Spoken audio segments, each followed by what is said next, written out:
गौतम बुद्ध अपने शिष्यों को अलग अलग घटनाओं की मदद से भी उपदेश दिया करते थे। उनके शिष्यों में से एक शिष्य ऐसा भी था जो किसी से ज्यादा बोलता नहीं था। वह सिर्फ अपने काम पर ही ध्यान देता था। काम पूरा होने के बाद वह एकांत में चला जाता और ध्यान में बैठ जाया करता था। कुछ शिष्यों ने गौतम बुद्ध से एकांत में रहने वाले इस शिष्य की शिकायत कर दी। जब धीरे धीरे उस शिष्य की बुराई ज्यादा होने लगी, तब बुद्ध ने सोचा कि उससे बात करनी चाहिए। एक दिन उस शिष्य से बुद्ध ने पूछा, तुम अन्य शिष्यों से ऐसा व्यवहार क्यों करते हो?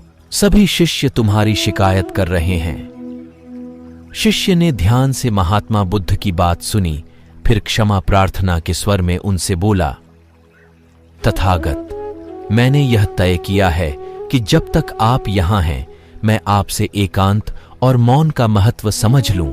आपके बाद मुझे इन बातों को कोई और कैसे समझाएगा?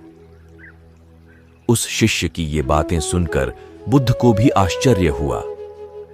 वह उसका आशय तो तत्काल समझ गए, उसकी साधना और लगन की गहराई से प्रभावित भी हुए, लेकिन उससे कुछ और नहीं बोले।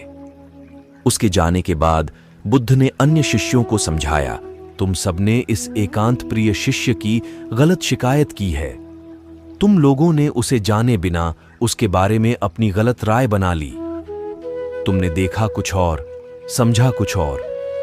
हमें किसी भी व्यक्ति के लिए जल्दबाजी में कोई राय नहीं बनानी चाहिए। पहले उस व्यक्ति से मिलें, उसकी गतिविधियों को देखें। हो सके तो उससे संवाद के जरिए उसकी गतिविधियों के पीछे के भाव को समझें। उसकी बाद ही किसी नतीजे पर पहुंचना चाहिए। बुद्ध की बातें सुनकर सभी शिष्यों को अपनी गलती पर पश्चाताप हुआ। उन सभी ने एकांत प्रिय शिष्य से माफी भी मांगी।